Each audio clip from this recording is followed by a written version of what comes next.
मेरे ऊपर वो हावी है। विषय ये है, उसने एक विधायक के साथ जिस तरीके से बर्ताव किया, ये निंदनीय है। ये हम इस बारे में कलेक्टर ने भी संतोष भरा जवाब नहीं दिया। कलेक्टर साहब ने भी कोई जिस तरीके से गोलमोल बात करी, इसमें ये तय होता है कि इससे तहसीलदार को कहीं न कहीं राजनीतिक संरक्षण मिला हुआ है। तो यहाँ का मालिक हूँ मैं, ज़मीनों का मालिक हूँ। आप ज़मीनों को मालिक नहीं हो सकते, जमीन के मालिक तो सरकार है। आप तो एक कर्मचारी हो। आप विधायक डीसी बेरवा हमारे साथ में है। सर्कल से एक वीडियो सोशल मीडिया पे लगातार वायरल हो रहा है और देखा जा रहा है कि उस वीडियो के अंदर जिस हिसाब से तहसीलदार का रवैया, हालांकि अब तक ये सुनने में आया था कि जो सरकार के ऊपर जो है अधिकारी हैं, प्रशासनिक अधिकारी, वो हावी होते हुए नजर आ रहे हैं, लेकिन अब विधायकों के ऊपर भी इस प्रकार का रवैया देखकर कहीं ना कहीं कई सवाल खड़े हो रहे हैं। देखो, ऐसा मैं बता दूं आपको, मैं ये विषय वो नहीं है कि मेरे ऊपर वो हावी है। विषय ये है, उसने एक विधायक के साथ जिस तरीके से ये निंदनीय है और इस घटना की मैं निंदा करता हूँ। इसकी हमने शिकायत भी करी है, हमने कलेक्टर से बात करी है। हम इस बारे में कलेक्टर ने भी संतोष भरा जवाब नहीं दिया। कलेक्टर साहब ने भी कोई जिस तरीके से गोलमोल बात करी, इसमें यह तय होता है कि इससे तहसीलदार को कहीं न कहीं राजनीतिक संरक्षण मिला हुआ है। क्योंकि किसी तरीके से मैं कल जिस तरह जेसीबी चल रही है, पुलिस है, जाब्ता है, भीड़ है, मैं वहाँ घुस के बात करी तो बिना मैंने तो उनसे यही तो मांगा था, भाई मेरे को कोई कार्रवाई जो कर रहे हो, मकान तोड़ रहे हो, आप बच्चे चिल्ला रहे हैं, ये महिलाएं चिल्ला रही हैं, आप मेरे को कुछ तो बताओ। कोई आपने तो, बल्कि उसने तो ये कह दिया मैं तो यहाँ का मालिक हूँ, मैं ज़मीनों का मालिक हूँ। आप ज़मीनों को मालिक नहीं हो सकते, ज़मीन के मालिक तो सरकार है। आप तो एक कर्मचारी हो आप। लेकिन उसने एक नहीं सुनी, बल्कि उसने ये तक कह दिया कि मैं कोई जवाब नहीं दूंगा, बल्कि उसने अपने आप में पुलिस को इशारा किया कि आप इनको थाने ले जाओ। ऐसी घटनाएं एक विधायक के साथ होना निंदनीय है। ये रात तो पलटते रहेंगे, आते रहेंगे, जाते रहेंगे, लेकिन ये 100% है कि ये भूमाफियाओं से मिला हुआ है और इसको राजनीतिक संरक्षण मिला हुआ है। आपको नहीं लगता कि जिस हिसाब से आप चुनाव जीत कर आए, डीसी बेरवा यानी कि बोला कि मैं डायरेक्ट करंट हूँ, तो वो करंट का फ्लो वहाँ देखने को नहीं मिला, क्योंकि जिस हिसाब से तहसीलदार का ये रवैया रहा। वहीं दूसरी ओर आपको लगता है कि तहसीलदार ने इस जमीन को हथियाने का प्रयास कर रखा था या उसने इसके ऊपर प्लॉटिंग कर रखी थी? देखो, मैं बता दूं आपको, मैं ग्रास लैंड की ज़मीन है, रानी बीड़ की ज़मीन है। इसके अंदर लोग रह भी रहे हैं, मकान भी बना रहे हैं, खा भी रहे हैं, वो भी रहे हैं। अरसों से ये चला आ रहा है। ये कोई आज का मामला नहीं है। हज़ारों बीघा ज़मीन है। लोगों के बाद नल, बिजली कनेक्शन, रोड वोड सब लाइटें हमने काम कराया।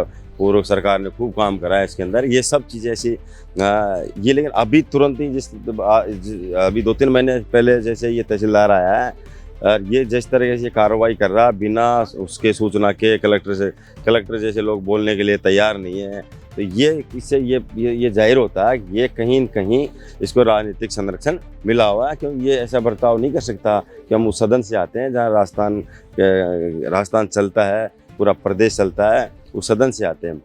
इसरदा योजना को लेकर आपका एक बयान बड़ा सुर्खियों में चल रहा है कि अगर नगर निकाय चुनाव से पहले इसरदा योजना लागू कर दी जाती है तो मैं मेरी विधायकी से इस्तीफा दे दूँ। जो मैं बता दूं, ये कई चीज़ें हैं इसमें। दौसा में ये जब भी इनके ये मंत्री प्रभारी जो भी ये कोई इनकी जब ये बातें करते हैं अब तो भाई इसरदा की लोग बात करेंगे, पत्रकार लोग बात करेंगे इसरदा की। इसरदा कांग्रेस का प्रोजेक्ट था और जो ही ये सरकार बदली, इसको ठंडे बस्ते में इन्होंने डाल दिया। क्योंकि कांग्रेस की योजनाएं थी, 70% इसका कार्य हो चुका, 30% कार्य बाकी है। शहरों में काम हो चुका कांग्रेस के टाइम पे ही।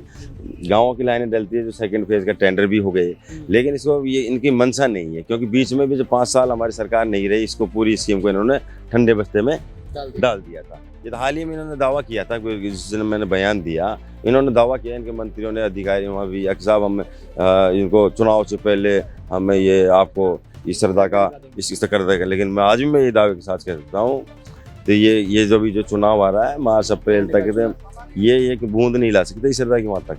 आप तो ये उसकी पूरे शहर को ये मुझसे एक बूंद नहीं ला सकते वहाँ से यहाँ तक। मेरे को पता नहीं, काम कर ही नहीं रहे ना, ये काम नहीं कर रहे। जो पहले जो कंपनियां काम कर रही, ठेकेदार काम कर रहे, उनको पैसा नहीं दे रहे लोग। और जिस तरीके से इनकी स्पीड है, कछुए जैसी जो स्पीड है, तो मेरे को लग रहा है ये शायद इसका उद्घाटन हमारी सरकार में कर पाएंगे अगली बार, यानी कि 3 साल बाद। हाँ, मेरे को लग रहा है ये तो हमारा कार्य था। ये जिस तरीके से लग नहीं रहा मेरे को ये काम कर पाएंगे। आप इतने आश्वस्त हैं क्या कि अब आप आने वाली सरकार भी कांग्रेस की आएगी? ये तो देखो, ये तो आपको पता है राजस्थान की ये प्रक्रिया है। जनता ने अभी मानस बना लिया, आज चुनाव करवा लो। अब मेरे को लग रहा है 200 में शायद 190 ले जाए हम लोग। तो मोदी जी ने तो ये भी कहा था इस बार, प्रधानमंत्री मोदी ने, कि ये आखिरी बार है कि यहाँ पर इस बार भारतीय जनता पार्टी की सरकार आ गई तो कांग्रेस की सरकार अब हमेशा के लिए चली जा रही है। जब मैं बता दूं आपको, मैं ये कुछ भी कह सकते हैं, ये तो अभी पहले था, चल रहा था, टाइम था। अब उसी 400 की बात करी थी आपने, तो मोदी जी की स्थिति देखी ना क्या हो गई है। तो मैं 10-20 ऊपर नीचे हो गया, नहीं तो मोदी जी तो इधर बैठते, राहुल जी उधर बैठते हैं, तो कुछ भी कह सकते हैं। और ये तो अभी भी हम सरकार बना पाते, लेकिन हमारा जो थोड़ा पार्टी का मामला ठीक ठाक नहीं बैठ पाया, टिकटॉक वगैरह का, नहीं तो हम भी सरकार बनाते थे इसके अंदर। टिकट वाला क्यों नहीं बैठ पाया अंदर? क्लेश नहीं बैठ पाया, कलेश वलेश की तो बात नहीं कर सकता, लेकिन हम परिवार में एक है, लेकिन ठीक ठाक इसको मामले को नहीं देख पाए, नहीं तो हम सरकार अभी बनाते। गहलोत जी थोड़े से आश्वस्त नजर आ रहे हैं इन दिनों, देखकर दिखाई भी नहीं दे रहे हैं, स्वास्थ्य देखो ऐसा है, गहलोत जी एक बड़े नेता हैं, 3 बार के मुख्यमंत्री, अच्छी योजनाएं दी है, और वो हमारे, मैं तो ये मानता हूँ उनको, हमारे आने वाले समय में हमारी पार्टी के लिए अच्छी सलाह देनी चाहिए उन लोगों को, तो स्वास्थ्य का ध्यान रखते हुए। और हम तो उनको शुभकामनाएं देते हैं कि उनका आने वाला समय हमारे राजनीति के लिए भी एक अपने आप में प्रेरणादायक बने, और उनका स्वास्थ्य ठीक रहे। पीसी बेरवा हमारे साथ में थे, जिस हिसाब से दौसा से विधायक हैं और लगातार सुर्खियों में इसलिए बने हुए हैं कि कल से एक वीडियो सोशल मीडिया पर लगातार वायरल हो रही है, जिसके अंदर एक तहसीलदार द्वारा झड़प इनसे हो जाती है, और उसके अंदर वो कई प्रकार की धमकियां डीसी बेरवा यानी कि विधायक डीसी बेरवा को देते हुए नजर आते हैं। हालांकि उन सभी सवालों का इन्होंने खंडन किया है, और उन्होंने मांग की है कि कार्रवाई होनी चाहिए सख्त। कहीं ना कहीं तहसीलदार को कहीं ना कहीं किसी बड़े नेता का संरक्षण मिला हुआ है। इनडायरेक्टली वो किरोड़ी लाल मीणा और उनके भाई जगमोहन की बात करते हुए नजर आ रहे थे, लेकिन उन्होंने खुलकर ये नाम नहीं लिया। सहयोगी जावेद के साथ मैं दीपक कुमावत, अपडेट इंडिया, जयपुर।